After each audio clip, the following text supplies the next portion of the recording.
আমাদের মাথায় চুল দিয়েছেন কে? আমাদেরকে মাথা দিয়েছেন কে? কপাল দিয়েছেন কে? চোখের উপরে ভুরু দিয়েছেন কে? চোখ দিয়েছেন কে? কান দিয়েছেন কে? নাক দিয়েছেন কে? মুখ দিয়েছেন কে? ঠোঁট দিয়েছেন কে? গাল দিয়েছেন কে?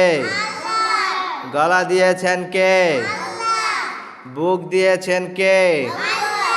পেট দিয়েছেন কে? পিঠ দিয়েছেন কে? কোমর দিয়েছেন কে? হাঁটু দিয়েছেন কে? টাকনু দিয়েছেন কে? পা দিয়েছেন কে? আঙ্গুল দিয়েছেন কে? নখ দিয়েছেন কে? প্রতি সপ্তাহে সপ্তাহে নখ কাটতে হবে। কি কাটতে হবে? নখ পরিষ্কার পরিচ্ছন্ন রাখতে হবে। নখ বড় রাখা দেখি তো, সবার নখ দেখি। এভাবে দেখাও, আঙ্গুল দেখাও, নখ দেখাও, হাত সামনে আনো।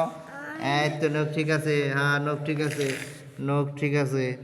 বড় নখ আছে কার? দেখো তো সবার নখ ঠিক আছে। আর প্রতি সপ্তাহে সপ্তাহে কি করবা? নখ কাটবা। নখের মধ্যে যেন কারো ময়লা না থাকে, তাহলে ভাত খাওয়ার সময় জীবাণু।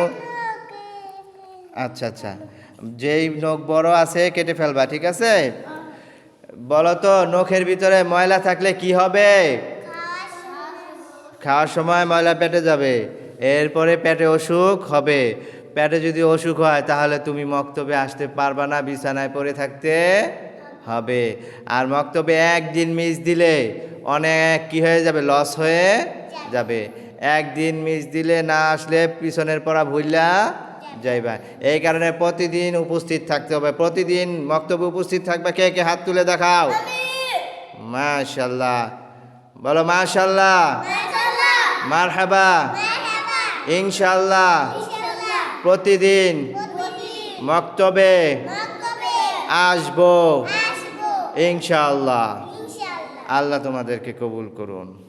বলো আমিন। মাশাআল্লাহ।